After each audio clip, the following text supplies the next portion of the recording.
Sabe como uma frase solta, quase de brincadeira numa coletiva de imprensa pode simplesmente explodir e virar uma novela internacional? Pois é exatamente essa história que a gente vai desvendar agora. O namoro entre o Flamengo e o Vini Júnior e o que ele diz sobre esse xadrez maluco que é o futebol de hoje. E a faísca que começou todo esse incêndio foi essa aqui. Uma declaração do diretor de futebol do Flamengo, José Botto, que na hora pareceu só uma provocação, uma piadinha. Mas olha, por trás dessa brincadeira tinha uma estratégia muito clara e um desejo antigo da torcida que o mundo do futebol não ia demorar para sacar. Mas vamos lá. Por que uma simples brincadeira ganhou tanta força assim? Para a gente entender o tamanho do impacto, a gente precisa voltar para a cena do crime, digamos assim. O contexto aqui é simplesmente a chave de tudo. O palco era a apresentação do Lucas Paquetá. Um momento de festa, de retorno de um ídolo ao clube.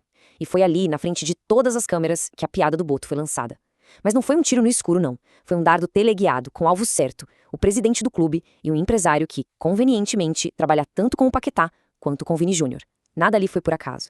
E aqui está a peça que conecta tudo. Vini Júnior e Paquetá não são só dois craques que jogaram no mesmo time. Eles são crias da base, amigos de longa data que cresceram juntos ali no Ninho do Urubu. É justamente essa conexão pessoal, essa história, que se tornou a principal arma do Flamengo nessa disputa. O famoso apelo emocional.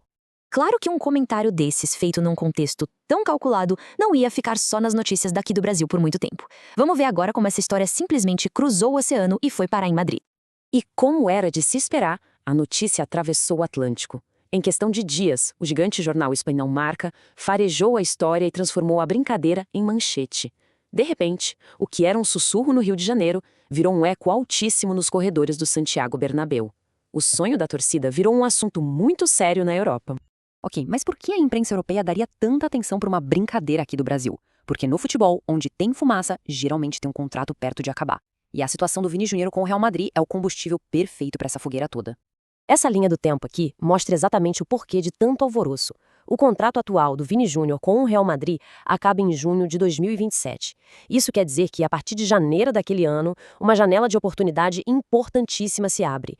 Essa data pode ter certeza da circulada em vermelho na agenda dos diretores dos maiores clubes do mundo. A partir de janeiro de 2027, ele pode assinar o que o pessoal chama de pré-contrato. Traduzindo, é um acordo oficial que ele pode fechar com um novo clube, de graça, para se mudar assim que o vínculo com o Real acabar. É literalmente o pesadelo de um clube e o sonho de consumo de outro. Lá no Real Madrid, claro, o alarme está soando altíssimo. A reportagem do Marca deixou bem claro, renovar com o Vini Júnior é a prioridade número 1. Imagina só, perder um jogador desse tamanho, à base de todo um projeto e ainda por cima de graça. Impensável. O problema é que as negociações, segundo o jornal, estão num impasse, travadas por diferenças econômicas. E essa incerteza toda no contrato é como sangue na água. Os outros clubes gigantes sentiram o cheiro da oportunidade. Quando um talento do nível do Vini Júnior pode ficar livre no mercado, os tubarões do futebol mundial começam a circular, prontinhos para o ataque. E isso nos traz para esse campo de batalha fascinante. De um lado da balança, o Flamengo, com suas armas emocionais, a volta para casa, a parceria com o amigo Paquetá, o calor de uma torcida apaixonada.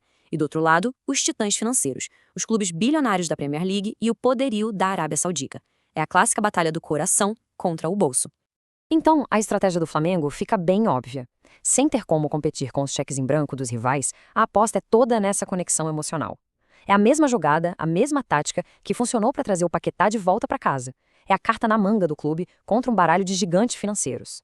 Com toda essa especulação rolando, o futuro de um dos jogadores mais talentosos do planeta fica com um ponto de interrogação gigante em cima. Cada passo, cada declaração, dentro e fora de campo, vai ser analisada com uma lupa daqui para frente. E tudo isso nos leva à pergunta que vale milhões, ou melhor, centenas de milhões de euros. Um retorno ao Flamengo é algo realmente possível? Ou é só um sonho, um delírio coletivo da nação rubro-negra? Olha, o futuro do Vini Júnior parece depender de 3 pilares principais. Primeiro, o Real Madrid vai conseguir ou não renovar o contrato. Segundo, quão absurdas vão ser as propostas de dinheiro dos outros clubes. E terceiro, talvez o mais importante, no final do dia, o que vai pesar mais para o próprio jogador? A grana e a glória na Europa ou o chamado do coração para voltar para casa? E assim, a contagem regressiva para 2027 já começou. O mundo do futebol para, assiste e especula. A pergunta final fica no ar. Onde Vini Júnior vai jogar? Tudo começou com uma brincadeira no Rio, mas a resposta, meu amigo, vai ser ouvida em Madrid, em Londres, em Riad e, principalmente, no coração de milhões de torcedores que sonham com a volta do seu craque.